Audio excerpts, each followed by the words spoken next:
गुड्डू जयपुर के पास ही एक गांव में अपनी बूढ़ी माँ के साथ रहता था। वो छोटी छोटी मूर्तियां और खिलौने बेचकर अपना घर चलाता था।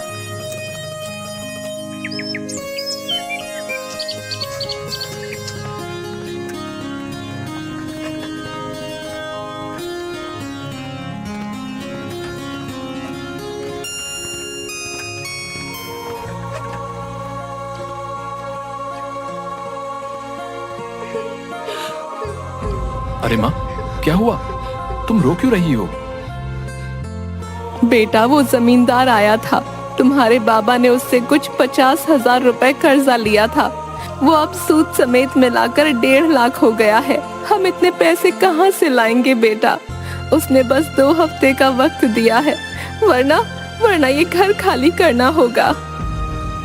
माँ, तुम रोना बंद करो, मैं कुछ करता हूँ। तुम फिक्र मत करो। गुड्डू परेशान सा पैसे जुगाड़ करने का रास्ता सोचते हुए बाहर निकल आता है।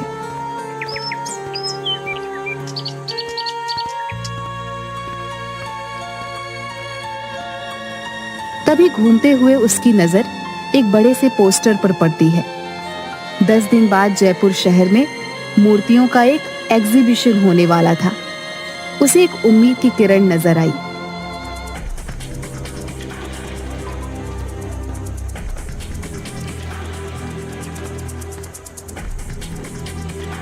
उसने तुरंत वापस लौटकर मूर्ति बनाना शुरू किया और 9 दिन की मेहनत के बाद 10वें दिन मूर्ति लेकर एग्जीबिशन में पहुंच गया। देखिए सर, ये मेरी सबसे कीमती मूर्ति है। और तुम्हें लगता है ये मूर्ति एग्जीबिशन में रखने के लायक है? पर क्यों सर, क्या हुआ? कोई कमी रह गई है क्या? कमी? गुड्डू, तुम इसे मूर्ति कह रहे हो? ये मूर्ति कहने लायक ही नहीं है, मिट्टी का कबाड़ है, कबाड़। सर, ऐसा मत कहिए। इस मूर्ति को बनाने के लिए मैंने बहुत मेहनत की है। इसे मेहनत नहीं कहते गुड्डू। ये मूर्ति एग्जीबिशन में तो क्या, कहीं पर भी रखने के लायक नहीं है। ले जाओ इसे वापस। ये मूर्ति सिर्फ कचरे के डिब्बे में फेंकने लायक है। ले जाओ इसे यहां से। गुड्डू की आंखें भर आई। अपनी मेहनत को इस कदर अपने सामने बिखरते देख वो बहुत दुखी हो गया। गुड्डू ने आंखों में आंसू लिए उसे देखा और अपनी मूर्ति के टुकड़ों को समेटकर वहां से निकल गया।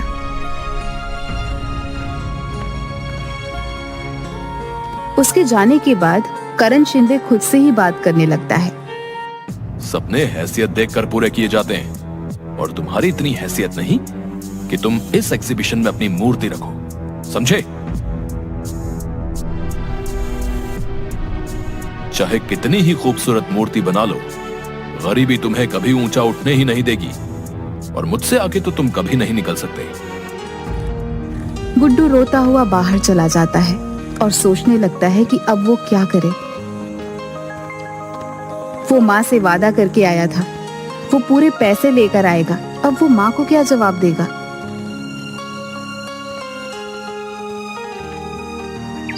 कोई फायदा नहीं हुआ इतनी मेहनत करने का, सब बर्बाद हो गया। मेरी महीनों की मेहनत बिखर गई। वो उस टूटी हुई मूर्ति को गुस्से से वहीं पर फेंक देता है और वहां से आगे बढ़ जाता है। पर कुछ दूर जाने के बाद ही वो वापस पलट कर देखता है। उसे अपनी मूर्ति से बहुत प्यार है, जैसे उसका ही हिस्सा हो। वो ऐसे कैसे उसे फेंक सकता है? चाहे जो भी हो, चाहे मैं कितनी ही बार असफल रहूं, पर मेरी मूर्तियां मैं नहीं फेंक सकता। एक दिन यही मुझे कामयाब बनाएंगी। हाँ। गुड्डू ऐसे ही उस मूर्ति को लेकर वहां से निकल जाता है। शाम हो चुकी थी। वो दूसरे शहर से यहाँ आया होता है, इसलिए फिलहाल उसके पास रहने का कोई ठिकाना नहीं होता।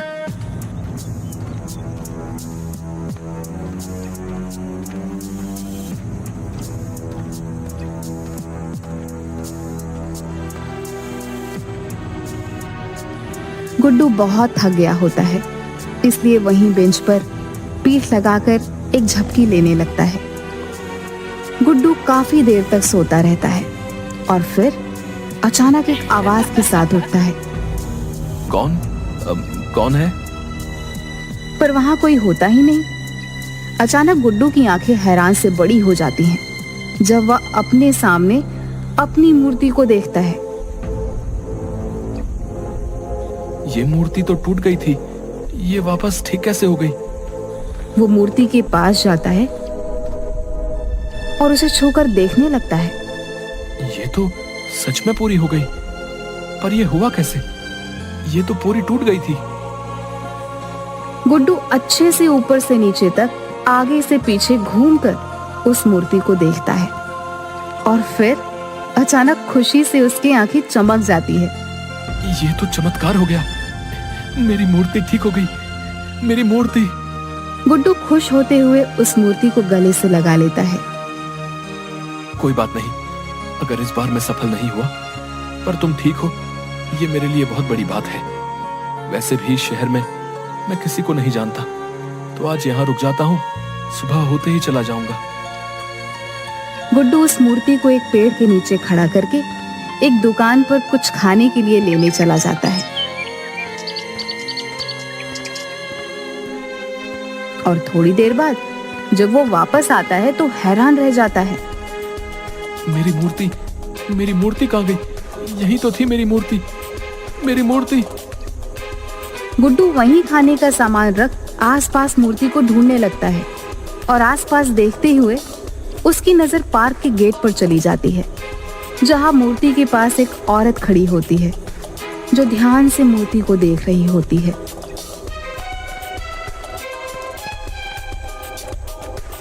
कौन हो तुम और मेरी मूर्ति को कहाँ लेकर जा रही हो?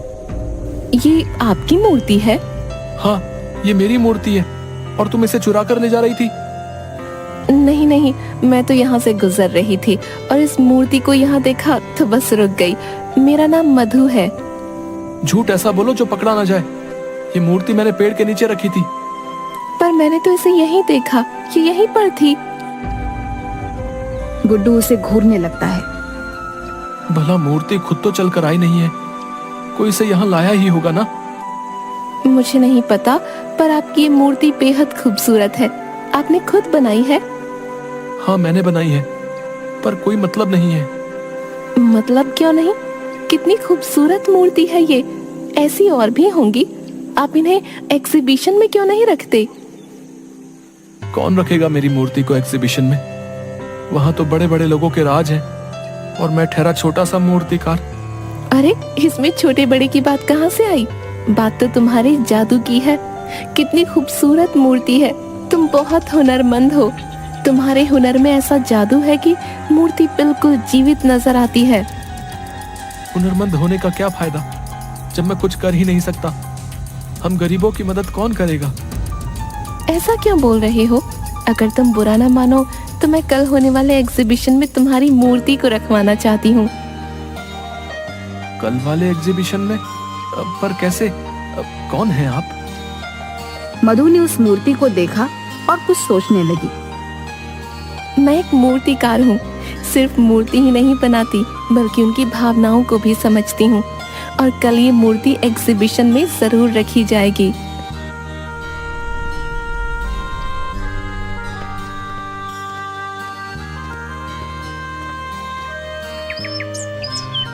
अगले दिन एग्जीबिशन में गुड्डू की मूर्ति भी रखवाई जाती है, पर किसी को गुड्डू का नाम नहीं पता होता, क्योंकि ये पहली बार हुआ था जब गुड्डू की कोई मूर्ति एग्जीबिशन में रखी गई है। गुड्डू खुश होकर देख रहा था। सबसे ज्यादा भीड़ उसकी मूर्ति के सामने होती है और ये सब देखकर उसे बेहद खुशी होती है। करण शिंदे ये सब देखकर उसके पास आता है।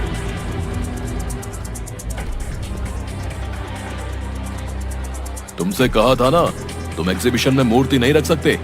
फिर किसने रखवाई ये मूर्ति? आपने तो तोड़ ही दी थी, और शायद आज मेरा यहाँ आना लिखा था।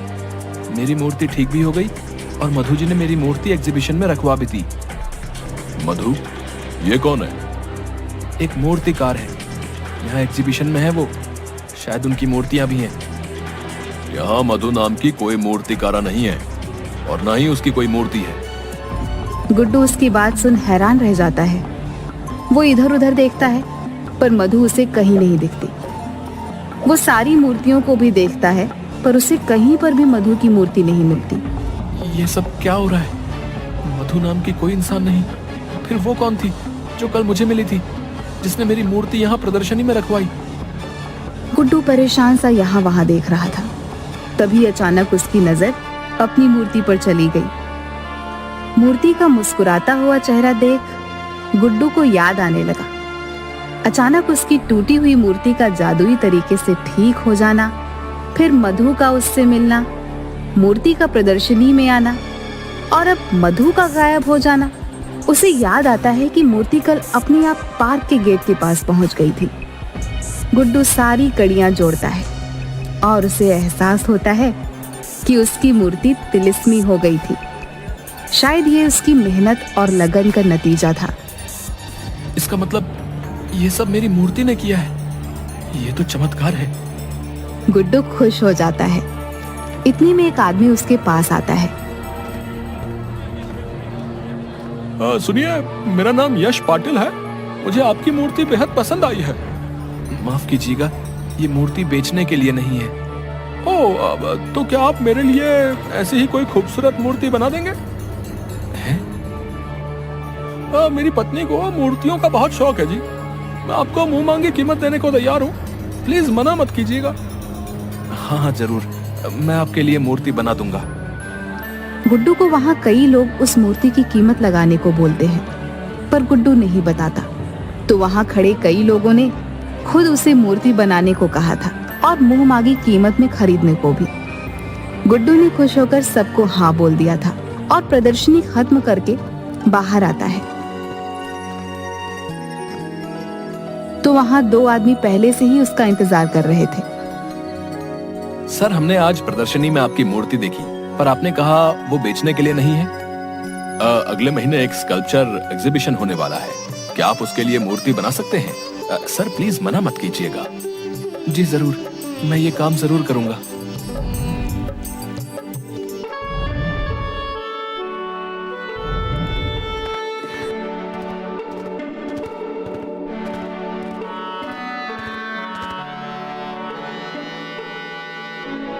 उसे यकीन हो गया था कि ये सब उसकी मूर्ति ने किया है।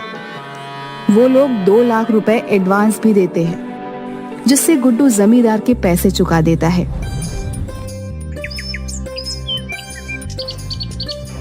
गुड्डू की बनाई मूर्ति इस एग्जीबिशन में सबसे महंगी बिकी और गुड्डू जानता था इस कामयाबी में उसकी जादुई तिलिस्मी मूर्ति का हाथ है, जिसकी वजह से वह इतना आगे बढ़ पाया है। उसने आज तक उस मूर्ति को कभी किसी को नहीं बेचा, चाहे किसी ने उसे करोड़ रुपए ही ऑफर क्यों न किए हों।